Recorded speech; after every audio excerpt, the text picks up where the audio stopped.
되면은 잠언 23장 22절을 보게 되면 이렇게 말씀을 합니다. 너를 낳은 아비에게 청종하고 내 늙은 아비를 경히 여기지 말지니라, 이렇게 말씀을 하고 있습니다. 또 23장 25절을 보면 내 부모를 즐겁게 하며 너를 낳은 어미를 기쁘게 하라, 이렇게 말씀을 합니다. 그러니까 우리가 부모를 공경하는 것, 또 효를 행하는 것이 무엇인가 하는 것을 여기에 이렇게 기록해 놓은 것을 보게 됩니다. 우선 그 순종하는 것, 청종하는 것이 부모에게 효도하는 데에 첫 번째로 나와 있는 것을 볼 수가 있습니다. 부모님이 연세가 많아질수록 자녀들이 이 부모님의 말씀에 순종하기가 쉽지가 않죠. 왜냐하면 연세가 많아지게 되면은 같은 말을 자꾸 반복을 하시게 되고 여러 가지로 이렇게 판단력이라든지 이런 것들이 젊은 사람들이 볼 때에 떨어진다고 생각을 하지요. 그러니까 이 부모님의 말씀에 순종하기보다는 오히려 반박하고 또 부모님을 멸시하고 이렇게 하는 경우가 많아지는 것을 볼 수가 있습니다. 그래서 이 순종이 첫 번째 등장하고 있는 것을 볼 수가 있습니다. 또 내 늙은 아비를 경히 여기지 말라 그랬어요. 가볍게 여기지 말라. 왜? 우리 부모님들은 인생을 사신 연륜이 있습니다. 아무래도 이 자녀들보다 연륜이 있으시기 때문에 그래서 가볍게 여기지 말라는 의미도 있지만은 하나님께서 주신 권위 때문에 그래서 가볍게 여기지 말라, 이런 의미가 있습니다. 우리가 어려운 일을 할 때에 사람들의 칭찬이 있습니다. 연세 드신 부모님께 효도하는 일이 어려운 일입니다. 왜냐하면 연세가 드실수록 기억력이 떨어집니다. 그러니까 자꾸 잊게 됩니다. 그리고 같은 말을 자꾸 반복할 수가 있습니다. 그러다 보면은 이 자녀들이 부모님을 신뢰하기가 어려워지는 그런 경우가 있어요. 자, 그럼에도 불구하고 부모님을 공경한다는 것은 어려운 일이지만은 그 일을 할 때에 하나님께서 복을 주시는 거예요. 그리고 뭇 사람들의 칭찬을 받게 되는 거예요. 우리나라에 효부라는 그런 말이 많이 있었죠. 과거에 연세 드신 시부모님을 정말 지극정성으로 모셨던 분들, 그러면은 이 시부모님이 건강해서 모시는 게 아니라 병들어서 누워 계실 때에 그 수발을 다 오랜 세월 동안 수발을 하신 분들을 가리켜서 효부라, 이렇게 말하는 거죠. 얼마나 어렵겠습니까? 건강하지도 않으시고 병들어 누워 계시는 부모님을 오랜 세월 동안 병수발 한다는 것은 쉬운 일이 아닙니다. 자, 그래서 이렇게 늙은 아비를 경히 여기지 말라. 또 내 부모를 즐겁게 하라 그랬어요. 효도하는 가운데 또 효도가 뭐냐? 즐겁게 해드리는 거예요. 기쁘게 해드리는 거예요. 사실 이거 참 쉽지 않습니다. 그렇죠? 부모님이 연세가 드시면은 자꾸 깜빡깜빡하고 같은 말을 되풀이하고 이렇게 하시기 때문에 부모님 앞에서 얼굴 펴기도 쉽지 않아요. 그런데 부모님을 기쁘시게 해드린다는 것은 여간 어려운 일이 아닐 수가 없습니다. 근데 부모님을 즐겁게 해드리라 라고 말씀을 하고 있습니다. 너를 낳은 어미를 기쁘게 하라고 말씀을 하고 있습니다. 자, 오늘은 우리가 어버이 주일인데 우리에게는 영의 아버지가 계십니다. 하늘 아버지, 영의 아버지가 계십니다. 그리고 또 육신의 부모님이 계십니다. 그리고 또 영적으로 우리에게 스승이 되는 영의 아비라고 성경에 나와 있는데 이렇게 영적인 또 스승인 아비도 있습니다. 리더지요.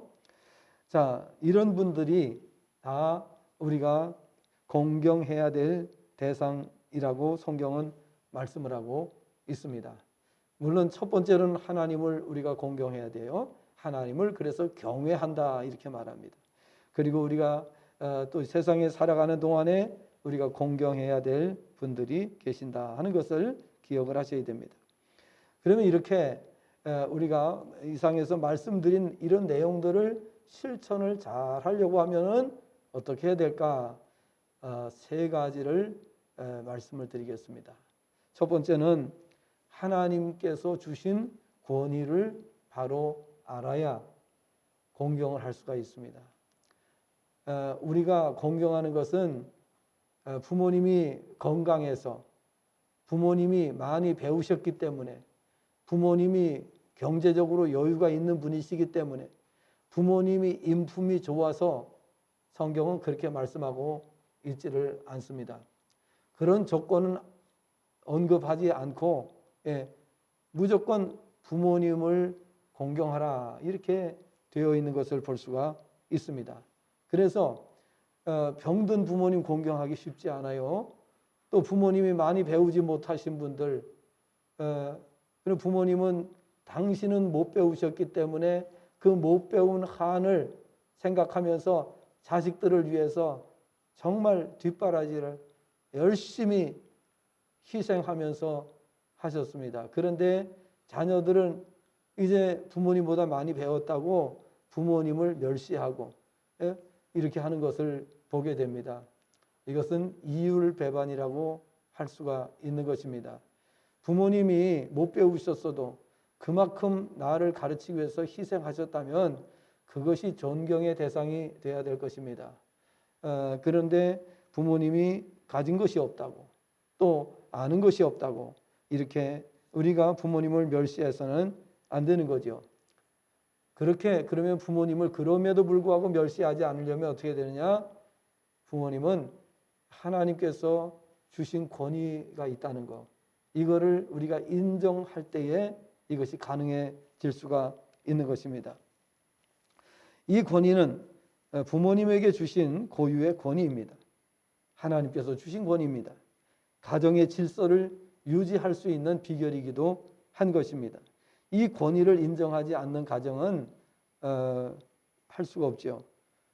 또 누구도 대신할 수 없는 고유의 권위라는 것을 우리가 알아야 되는 것입니다. 이 권위를 통해서 가정의 질서를 유지할 수 있게 해주셨습니다. 누구도 이 권위를 무너뜨리지 말아야 할 권위인 것입니다. 부모 자신도 자녀도 이 권위를 잘 유지할 때에 가정이 복을 누리고 행복한 가정이 될 수 있다 하는 것을 알아야 됩니다. 가진 것이 없어도 행복한 가정이 있고 가진 것이 많아도 불행한 가정이 있습니다. 그렇기 때문에 우리가 행복이라고 하는 것은 소유에 있지 않다 하는 것을 아셔야 되는 것입니다.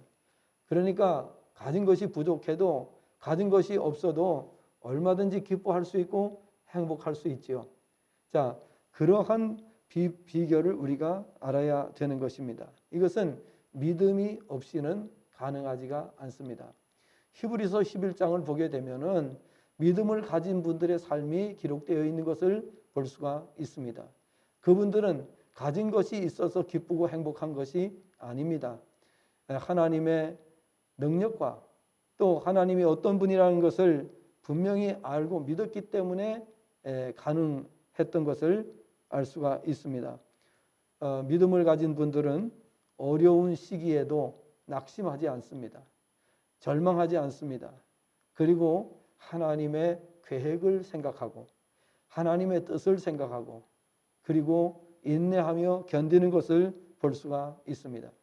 가정이 어려울 때에 하나님의 약속을 믿고 인내할 수 있는 성도가 되시기를 바랍니다. 교회가 어려운 가운데 있을 때, 교회가 힘든 고비를 지나고 있을 때에 성도들에게 반드시 필요한 것이 믿음입니다. 그 믿음을 가지고 그 시기를 지나면 그 다음에 복받을 일만 남게 되는 겁니다. 성전 건축이 어렵습니다. 정말 어렵지만은 그 과정을 잘 믿음으로 극복한 분들은 정말 놀라운 하나님의 복을 받는 것을 전 세계가 다 경험한 겁니다. 그렇기 때문에 어느 가정도 예외가 아닙니다. 우리가 중심으로 하나님의 일을 했고 하나님을 섬겼다면 반드시 그러한 은혜를 입게 되어 있습니다. 그래서 정상적인 신앙의 가정은 복을 받지 못하는 가정은 한 가정도 없습니다. 다 정말 하나님의 은혜와 복으로 기쁘고 행복한 삶을 누리는 것을 볼 수가 있습니다. 그러니까 우리가 이 땅에 살아가는 동안에 소유에 대해서 너무 집착하지 마시기를 바랍니다. 왜냐하면 하나님이 약속하신 게 있기 때문에 그렇습니다. 그래서 늘 제가 말씀을 드리는 것이 요셉이 애굽에서의 삶을 자꾸 말씀을 드리는 겁니다. 왜냐하면 요셉이 기다렸어요. 왜냐하면 자기는 억울함을 당하고 감옥에 가고 이렇게 됐지만은 하나님의 뜻을 생각하면서 기다린 것을 볼 수가 있습니다.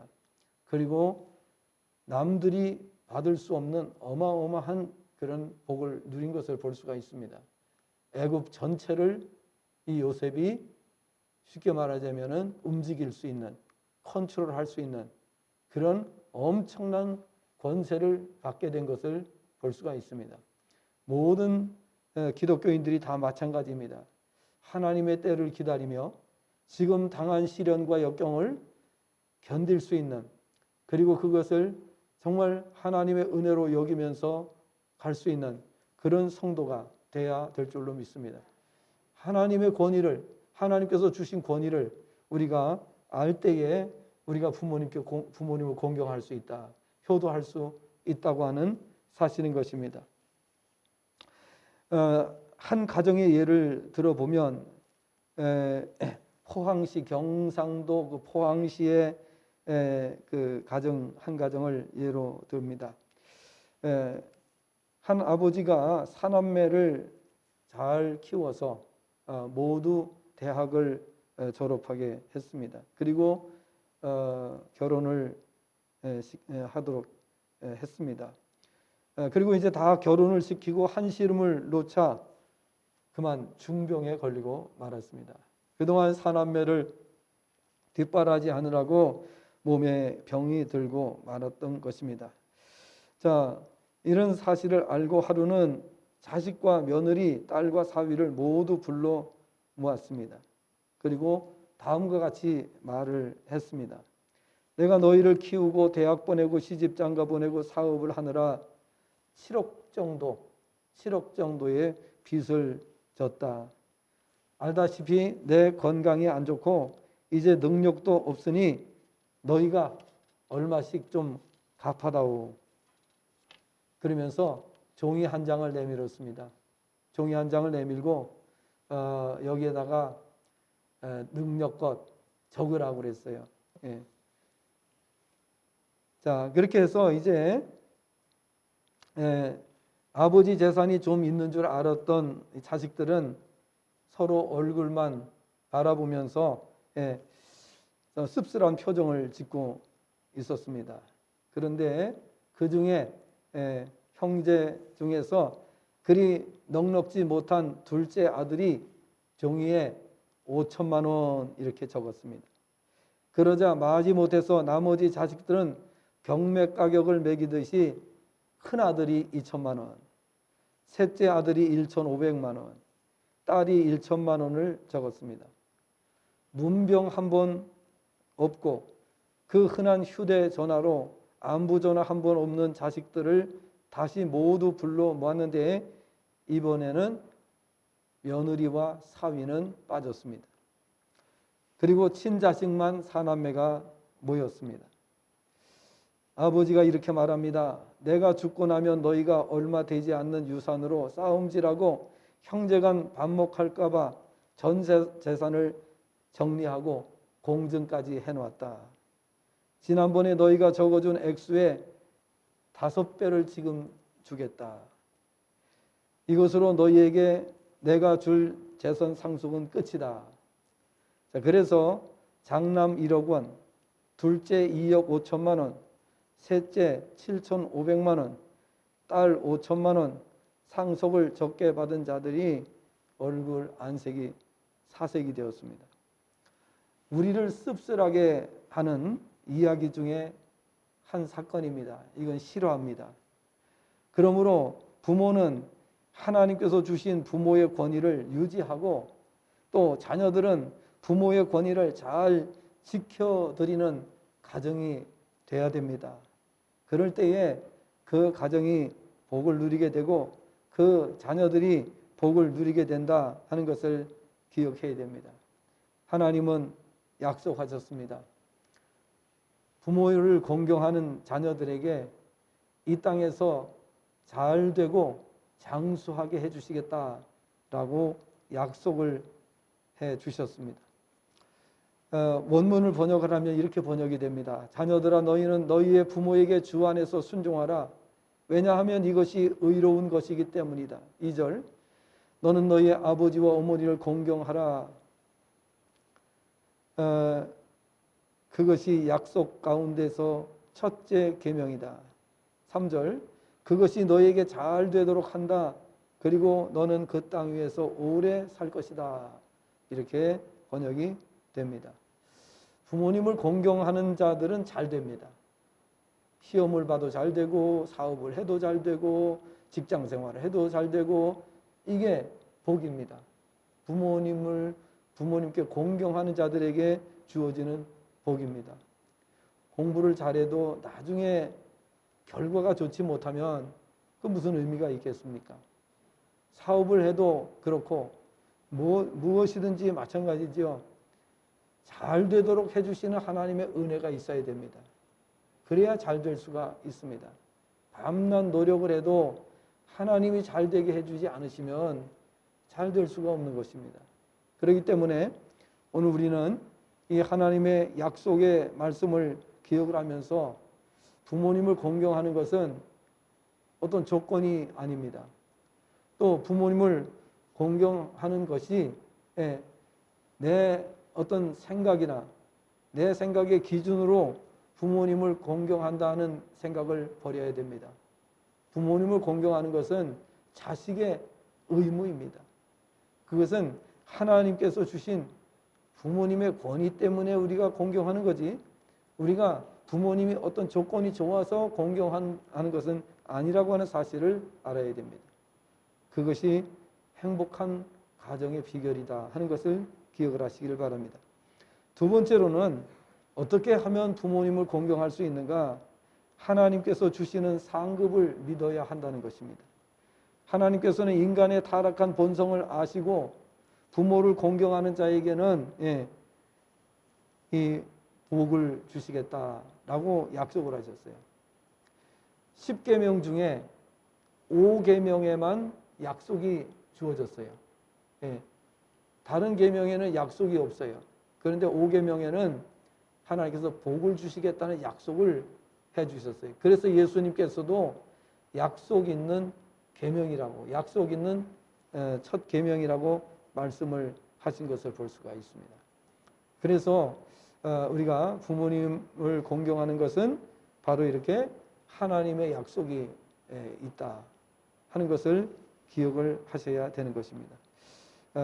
하나님께서는 이렇게 인간의 타락한 본성을 아시기 때문에 부모님을 공경하는 것에 대해서 약속을 해주신 거예요. 부모 공경이 왜 어려운가 하면은 내리사랑 때문입니다. 내리사랑. 그래서 이 내리사랑 때문에 부모를 공경하는 건 잘 안 돼요. 근데 자식 사랑은 잘 돼요. 우리가 자식 사랑은 정말 생명도 아끼지 않을 정도로 자식은 사랑합니다. 근데 부모 사랑은 귀찮아합니다. 싫어합니다. 그거가 우리가 타락한 본성 때문에 그런 것이 있지요. 자, 그래서 오늘 우리는 부모님에게서 내가 물려받을 것이 없고 부모님이 내가 효도해도 나한테 줄 것이 없다 그러면 효도를 안 하는 자녀들이 태반입니다. 그렇죠? 뭐 내가 아무리 해도 나한테 돌아올 것도 없는데, 그랬더니 요즘에 부모님들은 또 야가지셨어요. 그래가지고 일정한 재산은 넘겨주지 않고 내가 가지고 있어. 그래서 효도하는 자녀에게 주겠다, 이렇게 말씀을 하시는 거예요. 자, 그것도 하나의 지혜로운 방법 중에 하나이긴 하겠지만은, 자녀들이 그거 받아가지고서 잘 사는 것이 아니라 하나님이 은혜 주셔야 잘 사는 거예요. 그렇기 때문에 재산을 물려받아도 부모님한테 효도 안 하면 그 재산 다 날아가게 돼 있어요. 그 다음에 또 하나는 뭐냐? 하나님을 경외해야 됩니다. 하나님께서 지켜주지 않으시면은 모든 것이 다 허사가 되는 것입니다. 그렇기 때문에 우리가 정말 부모님께 효도하고 또 하나님을 경외하는 그런 성도가 되어야 되는 것입니다. 자, 그래서 하나님이 약속하신 상을 우리가 기억하면서 부모님이 나한테 주실 것이 하나도 없다 할지라도 효도를 하셔야 돼요. 공경하셔야 돼요. 그러면 어떻게 돼요? 하나님께서 주시는 복으로 세워주시는 거예요. 그게 더 훨씬 더 큽니다. 그렇기 때문에 효도하세요. 가난할수록 효도 열심히 하시기를 바랍니다. 내가 정말 형편이 안 좋을수록 부모님을 공경하면 하나님께서 뒤에서 채워주시는 거예요. 우리 인간의 어떤 노력과 어떤 이런 거 애를 쓰고 이렇게 한다고 할지라도 하나님이 채워주셔야 되는데 그걸 하나님이 해주시겠다는 약속을 하신 겁니다. 신명기 5장 16절에서 너는 네 하나님 여호와께서 명령한 대로 네 부모를 공경하라. 그리하면 네 하나님 여호와가 네게 준 땅에서 네 생명이 길고 복을 누리라. 전부 다 이렇게 말씀하셨어요. 또 출애굽기 20장 12절에도 네 부모를 공경하라. 그리하면 네 하나님 여호와가 네게 준 땅에서 네 생명이 길리라 라고 말씀하셨어요. 본문에도 역시 부모를 공경하는 자에게 복이 있음을 말씀하고 있습니다. 효를 행하면 사람이 변합니다. 효도하는 사람은 선한 사람이 됩니다. 글 하나가 올라와서 소개를 해드립니다.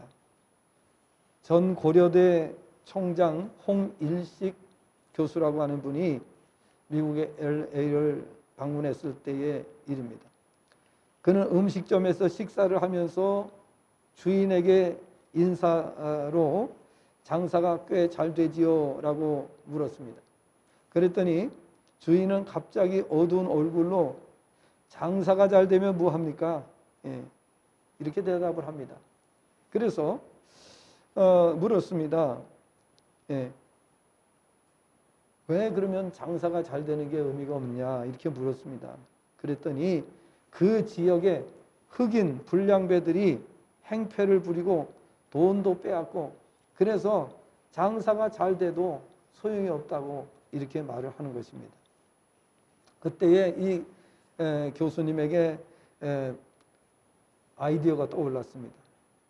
그래서 그 아이디어는 뭐냐면은 특별한 날을 정해놓고 노부모를 모시고 오는 흑인에게는 음식을 원하는 만큼 무료로 제공하겠다고 이렇게 약속을 하라고 말해 주셨습니다. 노부모를 공경하는 것이 한국의 오랜 전통임을 그들에게 알려주라는 것이었습니다.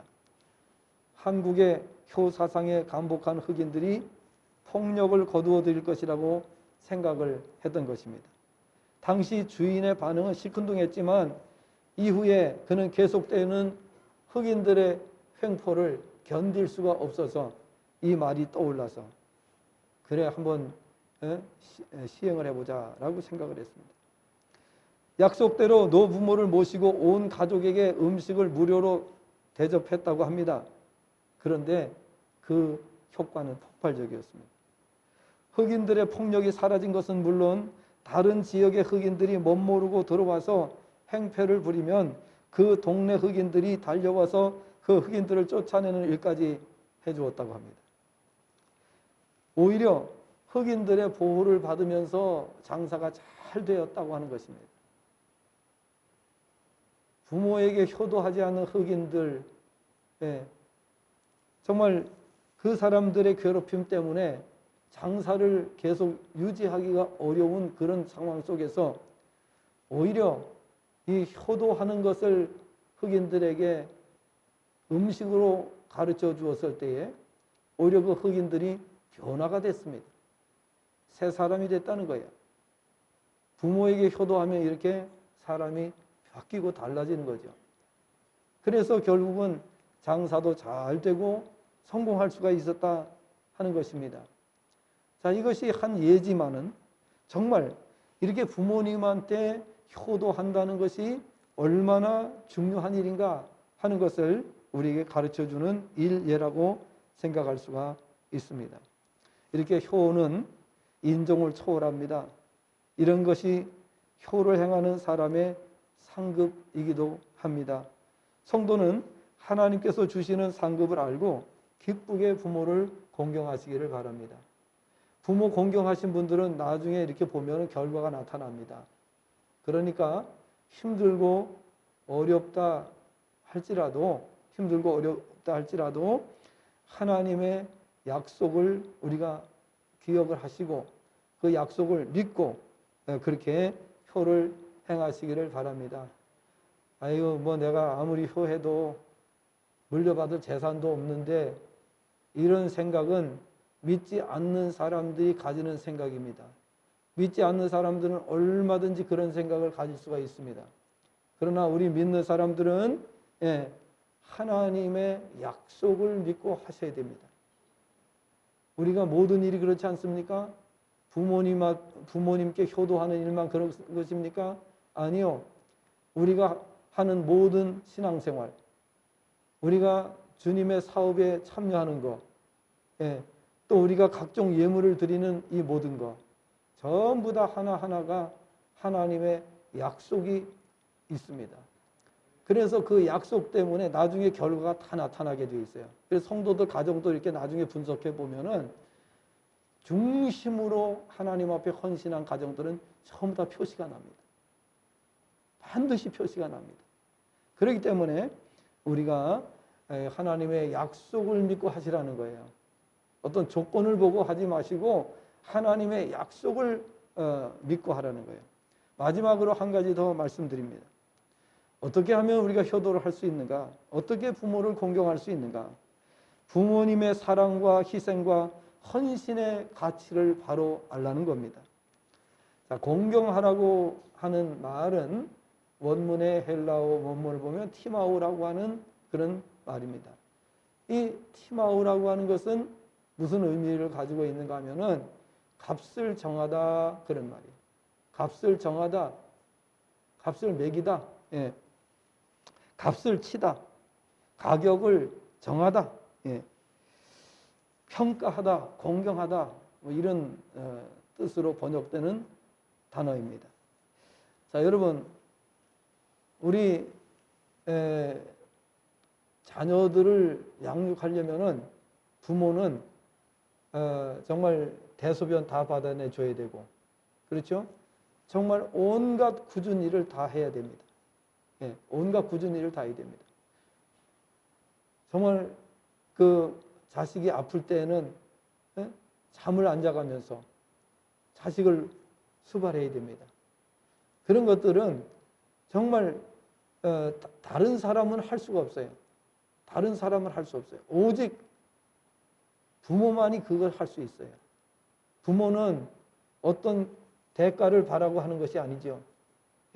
그래서 저는 이 부모의 사랑에 대해서 아가페를 떠올렸어요. 아가페 하나님의 사랑은 어떤 사랑입니까? 조건 없는 사랑입니다. 그래서 세상에서 가장 조건 없는 사랑이 무엇일까라는 것을 저는 곰곰이 생각해 봤습니다. 그 아가페 사랑에 가장 근접하는 사랑이 부모가 자식을 사랑하는 사랑이라고 생각했습니다. 부모는 정말 사심 없이 자식을 위해서 희생합니다. 부모에게 그 정도 우리가 사랑을 베푼다면 다 효부가 되는 거예요. 그렇죠? 그러나 부모에게는 그렇게 하지 못합니다, 사람은. 왜? 그래서 내리사랑이라는 말이 나온 겁니다. 자식을 위해서는 아끼는 게 하나도 없습니다. 근데 부모를 동양하는 것은 다 따져보고 합니다. 이게 다르다는 거예요. 예. 왜 그럴까? 그건 우리 인간이 타락한 본성을 가지고 있기 때문에 그런 것이다 라는 것을 말씀을 드렸습니다. 우리는 이 부모님의 그 희생 그리고 헌신, 그 사랑의 가치를 돈으로 따질 수가 없습니다. 그 가격을 우리가 정할 수가 없습니다. 그러한 우리가 사랑을 받았어요. 근데 부모도 인간이기 때문에 자식이 자꾸 그릇된 길로 가고 부모님 말씀을 거역하고 이렇게 되면은 나중에 부모님 마음이 변하지요. 그러나 정말 우리 자녀들이 변함없이 부모님을 사랑하고 존경한다면 부모는 자식을 죽을 때까지 사랑하는 거예요. 예, 죽을 때까지 변함없이. 마지막 죽으면서도 마지막 운명하는 순간에도 자식들 걱정하고 돌아가시는 게 부모예요. 맞지요? 예. 그러니까 그렇게 나를 사랑할 수 있는 존재는 이 세상에 없습니다. 그 누구도 그렇게 대신 해줄 수 있는 그런 존재가 없습니다. 그래서 정말 하나님의 조건 없는 아가페 사랑에 가장 근접하는 사랑은 부모가 자식을 사랑하는 사랑이다. 이렇게 저는 생각을 합니다. 어떤 분이 글을 올렸습니다. 글을 올렸는데 이런 글을 올렸습니다. 인생무상이라고 하는 제목의 글을 올렸어요. 인생무상. 한번 잘 들어보시기를 바랍니다. 부모님의 높은 은혜 태산보다 더 높으며 부모님의 깊은 은혜 바다보다 깊다 하나 살면서도 못다함은 효성이라 하였건만 효자 효부 나타남은 오랜 가뭄 콩락이네. 제 자식이 장난치면 싱글벙글 웃으면서 부모님이 훈계하면 듣기 싫은 표정이네. 시끄러운 아이 소리 잘한다고 손뼉치며 부모님의 회심 소리 듣기 싫어 빈정대네. 제 자식의 오줌똥은 맨손으로 주무르나 부모님의 기침갈에 불결하다 못 견디네. 제 자식의 잡비에는 풍성하게 던져주고 부모님의 용돈에는 인상 쓰고 빈약하네. 간식 봉지 들고 와서 아이 손에 넘겨주고 부모 위에 고기 한 근 주는 것은 인색하네. 애완동물 병이 나면 가축병원 달려가도 늙은 부모 병이 나면 그러려니 태어나네. 10자식을 키운 부모 하나같이 키웠건만 10자식은 한 부모를 귀찮스레 제쳐두네. 자식 위에 씀씀이는 아낌없이 하였건만 부모 위에 씀씀이는 하나둘씩 따져보네. 자식들의 손을 잡고 외식함도 잦았는데 늙은 부모 위에서는 외출하기 어렵다네. 자, 젊은이의 무상인가 시대의 변천인가 생사흥망이 덧없는 허사로다. 이렇게 글을 마쳤습니다. 정말 우리가 이 세상에 살아가면서 왜 부모님에게는 이렇게 효도가 안 될까? 왜 부모님 공경하는 게 잘 안 될까? 이것을 우리가 다시 한번 생각해 봐야 됩니다. 저는 그래서 이것을 우리 인간의 타락한 본성 때문이라고 이렇게 생각을 해 봅니다. 그러나 우리 믿는 성도는 달라야 하지 않습니까? 세상과는 달라야 하기 때문에 오늘 우리는 이 말씀의 교훈을 잘 묵상하시면서 앞으로 남은 생애에는 정말 부모를 공경하는 그런 삶을 사시게 되기를 바랍니다. 그래서 그럼 우리는 타락한 본성을 극복하는 비결이 성경에 나와 있습니다. 어떻게 그럼 우리 타락한 본성을 극복할 수 있는가? 로마서 8장 12절 13절 말씀에 나와 있습니다. 로마서 8장 12절 13절 말씀을 보면은 영으로 육의 행실을 제어하라고 되어 있습니다. 영으로서. 그래서 성도는 영적인 사람입니다. 거듭난 사람입니다. 영으로 살 수 있는 사람입니다. 믿지 않는 사람은 그것이 안 되죠. 그러나 믿는 사람은 영으로 육을 제어할 수 있는 사람들입니다. 육의 타락한 본성을 제어할 수 있는 것은 성도만이 할 수 있습니다. 믿지 않는 사람은 거듭나지 않았기 때문에 불가능합니다. 그래도 믿지 않는 사람들도 효도 열심히 하는 사람은 또 잘해요. 네, 잘하는데 오늘 우리 믿는 사람들은 더 한 걸음 더 나아가서 정말 오늘 이 말씀을 기억을 하면서 세 가지 교훈을 우리 생각하시면서 남은 생에 효도할 수 있기를 바랍니다. 자, 세 가지 다시 한번 말씀드리고 마치겠습니다. 자, 효도하려면은 첫째는 어떤 조건이 아니라 하나님 주신 권위 때문에, 하나님께서 부모에게 주신 권위 때문에 효도할 때에 효도가 가능하다. 유산을 얼마나 내가 받을 것인가 이것 따지는 사람은 효도한다고 하더라도 그건 거짓 효도입니다. 그렇기 때문에 참 효도가 아니라는 사실입니다. 그러니 받을 수가 없어요. 하나님께로부터 받을 것이 없다. 이렇게 되는 거죠. 두 번째로는 하나님께서 주시는 상급을 믿으라는 겁니다. 부모님께 받을 것이 없어도 괜찮아요. 왜냐하면 하나님이 채워주시기 때문입니다. 세 번째로는 부모님의 사랑과 희생과 헌신의 가치를 바로 알라는 것입니다. 예, 말씀드린 대로 내리사랑이라 말씀드렸어요. 부모님께는 사랑하는 것이 잘 안 되는데 이상하게 자식에게는 사랑이 돼요. 그죠? 자식은 왜 어리기 때문에 그런 것도 있고 애처롭기도 하고 내가 낳은 자식이기 때문에 그렇기도 하고 그런데 부모에게는 왜 그것이 잘 안 되는가? 왜